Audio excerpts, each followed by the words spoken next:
నాకు రోటి పచ్చళ్ళు అంటే చాలా ఇష్టం. సో వెరైటీగా స్టార్ట్ చేద్దామని కొత్తిమీర పుదీనా రోటి పచ్చడి చేసేసాను. So let's start our recipe. First ఒక కట్ట కొత్తిమీర అండ్ హాఫ్ పుదీనా బాగా వాష్ చేసి పక్కన పెట్టుకోండి. దెన్ ప్యాన్ లో ఆయిల్ వేసి 1 టీ స్పూన్ ఆవాలు, జీలకర్ర 1 టీ స్పూన్, 28 నుంచి 30 ఎండుమిర్చి తీసుకోండి. అండ్ తెల్ల నువ్వులు 1.5 స్పూన్, 3 టేబుల్ స్పూన్ ధనియాలు అండ్ లాస్ట్ లో గార్లిక్ వేసి మీడియం ఫ్లేమ్ లో ఫ్రై చేసి పక్కన పెట్టండి. దెన్ అదే ప్యాన్ లో కొత్తిమీరని యాడ్ చేసి బాగా ఫ్రై చేయండి. దాంట్లోకి చిన్న మినీ సైజ్ అంత చింతపండు తీసుకొని బాగా కలపండి.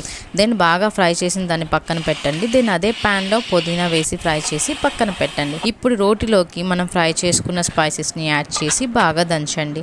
దాంతోపాటు సాల్ట్ ని యాడ్ చేసి దంచండి. ఇప్పుడు కొత్తిమీర అండ్ పుదీనా వేసి బాగా దంచి లాస్ట్ లో వేడి అన్నం తింటే it's so good and yummy. Thank you for watching. Follow for more updates. Bye bye.